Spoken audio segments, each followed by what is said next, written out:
अस्सलामुअलैकुम वरहमतुल्लाहि वबरकातुह। उम्मीद करता हूँ कि आप सभी हजरात खैरियत से होंगे।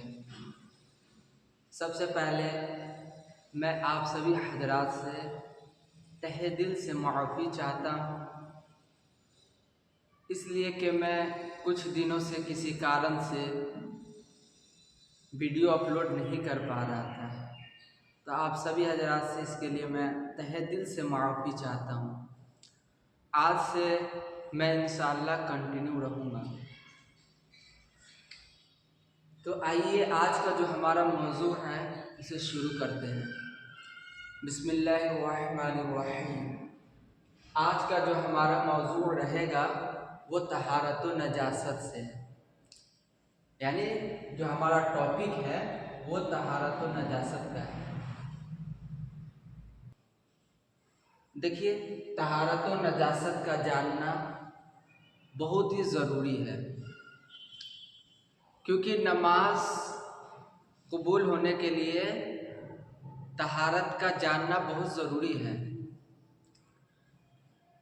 अगर मैं आप लोगों को डायरेक्ट नमाज का तरीक़ा बता देता तो आप लोग नमाज तो पढ़ना जान जाते हैं, लेकिन वो नमाज कबूल नहीं हो पाती।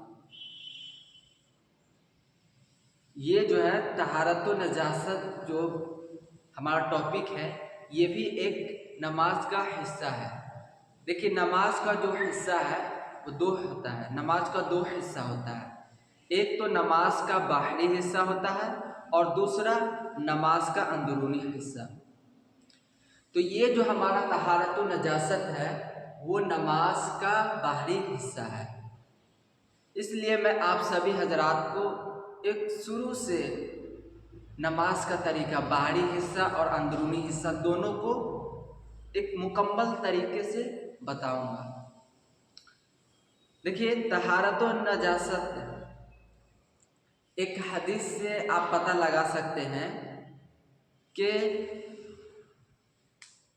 तहारत का जानना कितना ज़रूरी है। एक हदीस में आता है कि कोई भी नमाज बगैर पाकी के कबूल नहीं होती। तो हम लोग इसके बारे में जानेंगे तभी तो। हदीस में है कोई भी नमाज बगैर पाकी के कबूल नहीं होती और कोई सदका हराम माल से कबूल नहीं होती। तो इसलिए हम सबको तहारत व नजासत के बारे में जानना बहुत ज़रूरी है। अब देखिए, तहारत का एक फ़ायदा ये भी है कि कुरान शरीफ में अल्लाह ताला इरशाद फरमाते हैं कि इन्नल्लाहा युहिब्बुत तव्वाबीन व युहिब्बुल मुतत्तहिरीन, कि बिलाशुबा अल्लाह दोस्त रखता है खूब तौबा करने वालों को और खूब पाक साफ रहने वालों को। अल्लाह दोस्त रखता है, उसमें कोई शक नहीं। तो आइए शुरू करते हैं आज का जो हमारा मौजू है तहारत व नजासत। अब देखिए, नजासत कहते किसे हैं? नजासत कोई भी गंदी चीज़ जो नापाक हो उसे ही नजासत कहते हैं। नजासत किसे कहते हैं? नापाक चीज़ों को नजासत कहते हैं, गंदी चीज़ों को नजासत कहते हैं। आप लोग भी जो है मेरे साथ साथ रिपीट किया कीजिए, उससे जो है कि आप लोगों के जहन में भी सारी बातें बैठ जाएगी आसानी से। नजासत, गंदी चीज़ों को नजासत कहते हैं। यहाँ पर हिंदी में भी लिख दिया हूँ, नजासत नापाक चीज़ें, जो भी नापाक चीज़ें जैसे पाखाना, पेशाब, गाय भैंस का गोबर, मुर्गी, बतख, इन सारी चीज़ों की बीट, ये सारी चीज़ें नजासत है। अब क्या है? दूसरा है तहारत। अब तहारत किसे कहते हैं? तो तहारत जो है, जैसे हमारे बदन पर नजासत लग गई, नजासत किसे कहते हैं? गंदी चीज़ों। हमारे बदन पर गंदी चीज़ें लग गई, उसी को दूर करने को, यानी इसको पाक करने को ही तहारत कहते हैं। तहारत किसे कहते हैं? नजासत दूर करने को तहारत कहते हैं। ठीक है, तहारत, नजासत दूर करने को तहारत कहते हैं। उम्मीद करता हूँ कि आप सभी को समझ में आ रही होगी। अगर किसी भी हजरात को कहीं पर कोई दिक्कत होती है तो वो मुझे कमेंट करके बताएं, मैं इंशाल्लाह उनको बता दूंगा। हिंदी में भी मैंने यहाँ पर लिख दिया है, तहारत जो है नजासत दूर करने को तहारत कहते हैं। ठीक है, अब देखिए नजासत की भी किस्में होती है, टाइप, यानी नजासत की भी टाइप है, प्रकार है। तो नजासत की दो किस्में होती है। मैं इन सारी चीज़ों को अभी आगे डिटेल में बताऊंगा।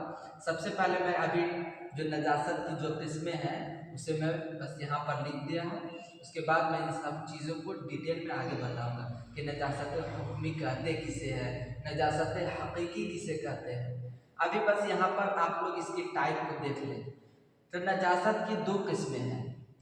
पहला है नजासत हुक्मी, पहला है नजासत हुक्मी और दूसरा है नजासत हकीकी।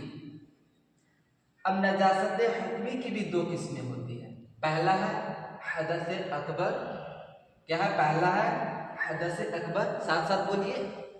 पहला है हदस अकबर, दूसरा है हदस असगर। अब नजासत हकीकी की भी दो किस्में होती है। पहला है नजासत गलीज़ा, दूसरा है नजासत खफीफा। पहला है नजासत गलीज़ा, दूसरा है नजासत खफीफा। उम्मीद करता हूँ कि आप सभी हजरात को समझ में आ रहा होगा। सबसे पहले आप लोग इन सारे चीज़ों को नोट कर लें ताकि बाद में आप लोग इसको अच्छे से आप लोग रिवीजन कर सकें।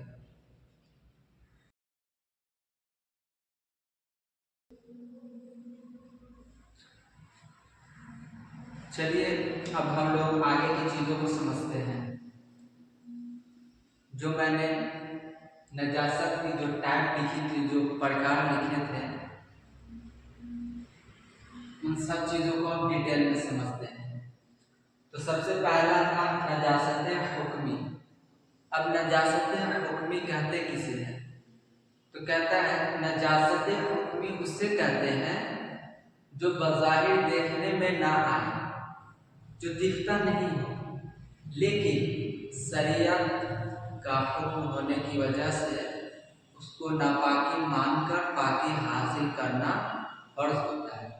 उसी चीज को मैंने यहाँ पर लिखा है, नजासत हुक्मी उसे कहते हैं जो बज़ाहिर देखने में ना आए, दिखता नहीं है नजासत, लेकिन शरीयत का हुक्म होने की वजह से नापाकी मानकर पाकी हासिल करना फर्ज होता है। जैसे कि वजू का फर्ज होना,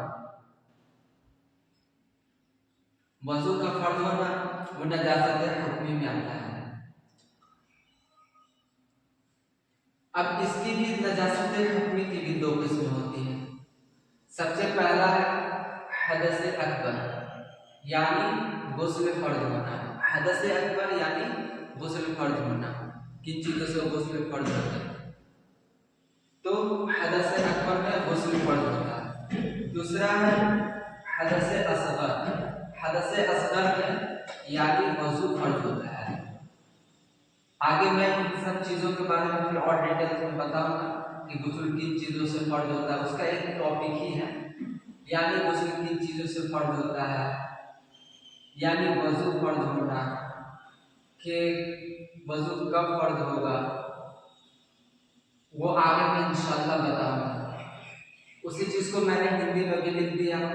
नजासत हुक्मी, नजासत हुक्मी उसे कहते हैं जो जाहिरी तौर पर देखने में ना आए, लेकिन शरीयत का हुक्म होने की वजह से नापाकी मानकर पाकी हासिल करना फर्ज होता है।